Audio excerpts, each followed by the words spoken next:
студиото со вас, Валентин Николовски. Почитувани гледачи, добро вечер. Вечерен преглед на најважните вести и теми на денот. Владата одлучи да побара од собранието да го разреши државниот јавен обвинител Љупчо Коцевски поради професионални грешки со кои се нарушила ефикасноста на обвинителството. За Коцевски предлогот е политичка одлука, бидејќи единствен основ за негово разрешување е тој да има направено тешка дисциплинска постапка која не е утврдена од Советот на јавни обвинители. По се поизвестната смена на државниот јавен обвинител, а со оглед на бројноста на парламентарното мнозинство, каков профил на јавен обвинител ни треба, во живо го прашувам Даниел Василов. Добро вечер, Тино. Пред почетокот на овие вести разговарав со Дарко Аврамовски од Сите за правично судење, кој што вели дека за нов државен јавен обвинител потребен е човек со интегритет и габарит, кој ќе може да работи во овие тешки времиња во кои што се наоѓа јавното обвинителство. Тој вели дека сега се е во рацете на собранието, односно на пратениците, и дека власта ќе треба многу да внимава и во начинот на процедурите за разрешување на Коцевски, меѓутоа и во процедурата за носење на нов државен јавен обвинител. Пред да ги погледнеме деталите, само да кажам дека до овој момент владиното барање за разрешување на Љупчо Коцевски од функцијата државен јавен обвинител се уште не е пристигната до собранието. Деталите се подготвени, да ги погледнеме во продолжение. Пратениците ќе одлучуваат за судбината на државниот јавен обвинител Љупчо Коцевски. Владата донесе одлука да ја продолжи процедурата за негово разрешување, која беше стопирана по трагедијата во Кочани. Во образложението, владата вели дека сторил професионални грешки со кои се нарушила ефикасноста на обвинителството. Врз основа на членот 88 став 1 од Законот за јавното обвинителство, а по претходно добиено мислење од страна на Советот за јавни обвинители, му предлага на собранието од функцијата јавен обвинител на Република Македонија да го разреши Љупчо Коцевски поради направени крупни професионални грешки при раководењето со јавното обвинителство, што доведува до нарушување на ефикасноста и функционалноста на јавното обвинителство. Неовластено изнесување на информации и податоци за судски предмети, со што ја повредил обврската за заштита на тајноста на постапката согласно закон. До овој момент одлуката на владата не е пристигната до собранието. Коцевски пак неколку часа пред да биде објавен предлогот за негово разрешување, рече дека тоа е политичка одлука. Смета дека единствен основ за негово разрешување е тој да има направено тешка дисциплинска постапка, која според Коцевски не ја утврдил Советот на јавни обвинители. Тоа е нивна политичка одлука, јас и понатаму ќе работам правилно, законито, честно, така да околу тој дел немам што повеќе да кажам. Согласно законот, важечкиот закон, јас треба да сторам тешка дисциплинска повреда. Тоа Советот за јавни обвинители го констатираше дека од моја страна не е сторена тешка дисциплинска повреда. Понатаму постапката оди предлогот во влада, односно влада може да го достави до собранието, тоа не е моја надлежност. Опозицијата се уште нема став дали ќе поддржи разрешување на Коцевски, бидејќи се уште и го немаат разгледано владиното барање. Штом ја добиеме таа одлука, штом ја видиме во собранието, секако дека на соодветен координативен состанок ќе донесеме свој став, гледајќи ги, насочувајќи се кон сите оние причини за оваа постапка во рамки на самата одлука. Меѓутоа да не заборавиме дека за реформи без политички влијанија во рамки на судството и во рамки на обвинителството, владеачкото мнозинство го има тој предизвик, секако како и повик преку соодветната реформска агенда која што има нашата држава. Експертите велат, новиот јавен обвинител ќе има тешка задача поради состојбите во обвинителството, но пратениците ќе мора да внимаваат каков човек ќе постават на оваа функција. Мора да биде избран некој кој што би бил исклучително професионален, меѓутоа и некој кој што има демонстриран и докажан интегритет, независност и кој што би практично би демонстрирал и менаџерски способности, визионерство и некаква авангардност во својот пристап, затоа што ќе наследи исклучително тешка позиција. За Аврамовски е спорно што владата ја продолжува старата процедура за разрешување која беше прекината, бидејќи тоа може да се перципира како уцена преку законски механизми.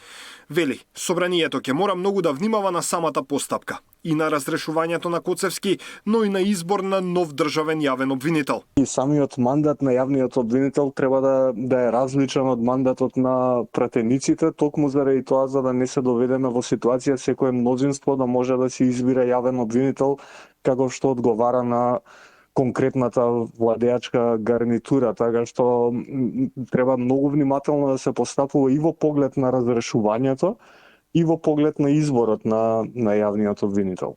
Коцевски со државното јавно обвинителство раководи од февруари лани. Беше избран со 62 гласа од претходното парламентарно мнозинство. Даниел Василев, Сител телевизија. Неселективна правда со кривична одговорност и морална одговорност од високи владини функционери побараа родителите на настраданите во Кочанскиот пожар на Постојаната анкетна комисија за човекови права. Од владеачкото мнозинство тврдат дека оваа анкета нема да донесе правда на родителите и одговорност за виновниците. Опозицијата пак бара законски измени за промена на целиот политички систем. Премиерот Мицкоски смета дека анкетната е манипулација на опозицијата, бидејќи обвинителството не дозволува изнесување на факти и докази, што се уште се во истрага или без судска пресуда. Ова не е трагедија што се случила сама по себе, туку трагедија создадена од системски пропусти и негрижа. Дополнителна болка нанесува фактот што истрагата се води неажурно, селективно и со очигледни политички калкулации. Гледаме дека се гонат само најниските во хиерархијата, додека оние што имале најголема моќ и одговорност, министри, директори, началници, инспектори, се движат слободно како да немаат никаква вина. Родителите 9 месеца немаат спиено тук. Пауза ќе тражат. Ние 9 месеца не сме направиле пауза, а волонтерски работиме, а вие сте платени тук. Нас на кондиција нема да не фанете. Колку дена и да биде, што и да треба да правиме, ќе го направиме во закоче. Почитувани родители, има стенографска белешка јавно на говорница на пленарна седница го има зборувано. Улогата на ова тело не е да утврдува факти, туку да копа во вашата болка и во таа болка да собере ефтини политички поени. Тоа е целта на целата оваа демагогија. Да направиме еден комплетен, нов политички систем со многу помалку институции, со јасно утврдена одговорност, а не фрагментирање на институциите, фрагментирање на тела кои што обврските и одговорниците им се преклапаат, не со изговори дека тоа не е наша работа. Кои биле причините на законодавецот, односно на овој парламент, тие услови да бидат олеснувани еднаш, па да бидат олеснувани уште еднаш, за на крајот да само со собствена изјава собственикот гарантира дека тој објект ги исполнува тие услови, предпоставувајќи дека на тој начин ќе превземе и кривичната одговорност. Секој пратеник, буквално, може до пратениците да достави предлог, амандмани за измени на секој закон. Таков закон и таков предлог до сега никој од овие пратеници кои што дискутира нема доставен. Вистинското прашање е зошто се чекаа месеци да се закаже оваа анкетна комисија. И моето чувство од оваа анкетна комисија е дека сите зборуваме за правда. И моето чувство е едно од главните барања на родителите е токму тоа да има правда. Правда на анкетна комисија не може да има. Правда може да има во рамките на судски процес. Прво преку онлайн иницијатива, а потоа со порадикални чекори и мобилизација на секој град и село. Филипче најавува дека нема да дозволат во земјава да влезат мигранти во рамките на договорот меѓу Македонија и Велика Британија, за кој деновиве пишуваат британските медиуми. Мицкоски смирува, дури е тој премиер, мигранти во Македонија нема да се носат. Антиилегалната миграција е во фундаменталните вредности на ВМРО-ДПМНЕ. Со проектот Safe Countries ќе бидат мониторирани границите да нема илегално влегување на мигранти, вели Мицкоски. Ние сакаме развој. Ние сакаме да сме дел од Европска Унија. Не сакаме да сме мека на мигранти. Да дојдат луѓе кои што гледаме како се однесуваат во другите земји и какви проблеми ствараат. Насилства, протести, силувања, болести кои што се донесени, кои што се искоренети во многу земји, ќе следи силна мобилизација, активност на секој ниво, у секој град, во секоја општина, во секое село. Нема да дозволиме да дојдат мигранти тука.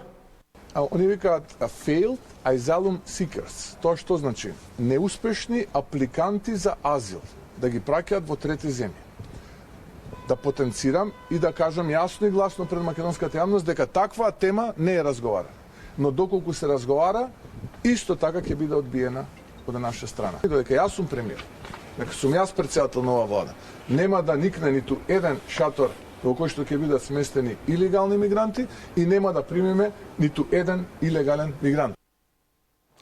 Почна пленарната седница за усвојување на буџетот за следната година, тежок рекордни 6,7 милијарди евра. Предлог буџетот за следната година е развоен, заснован на реални политики за економски раст и поттик за инвестиции. Буџет со кој ќе продолжи макроекономската стабилност. Ќе се обезбедат пари за сервисирање на обврските, за функционирање на институциите и за подобар животен стандард на граѓаните. Вака министерката за финансии го образложи предлог буџетот тежок 6,7 милијарди евра. Приходите пак се планирани на 6,5 милијарди евра и се темелат на зголемената наплата на данокот на личен доход, данокот на добивка, како и ефектите од глобалниот ефективен данок, кој ќе го плаќаат мултинационалните компании кои работат кај нас. Овој буџет не е само документ со бројки и табели, тој е економска порака за стабилност, доверба и развој. Јасна потврда за одговорно управување со јавните финансии, кој го воспоставивме и го продолжуваме со полн капацитет. Буџетот за 2026 година покажува дека можеме да управуваме паметно, дисциплинирано и визионерски, дури и во време на глобални предизвици. Буџетот е изготвен врз основа на постигнатите економски резултати и очекувањата за продолжување на позитивните трендови. Водевме сметка за реалноста во проекциите, економичноста и ефективноста во планирањето. Бројките се убави кога ќе се прикажат на хартија, но реалноста е поинаква, реплицира опозицијата. Наплатата на ДДВ-то и данокот на добивка не се одвиваат по планот и кога буџетот е креиран на нереална основа, се очекува напролет да има ребаланс, вели пратеникот Битики. Според него, ова е буџет кој не носи добро на граѓаните, туку асоцира на предвремени избори. Иако владата не сака да го изговори, од самата конструкција на буџетот мириса дека 2026 се подготвува како изборна година. Растат тековните расходи и трансферите, нема врзување на трансфери со пазарот на труд, нема предвидлив механизам за иновации и за јакнување на конкурентноста, нема обврзувачки индикатори за перформанси на буџетските корисници. Ни се нуди наратив за буџетска криза што не ја подобрува структурната сила на економија. И затоа не станува збор за развој на буџетска политика, туку станува збор за политика на одложување, на позајмување и префрлање на трошоците во иднината. Инако од 200 поднесени амандмани, власта прифати само 6. Наташа Мерсовска, Сител телевизија. А трошоците за живот во ноември пораснале за 4%, а инфлацијата за 0,5%. Од Министерството за економија за Сител велат растот бил умерен и очекуван.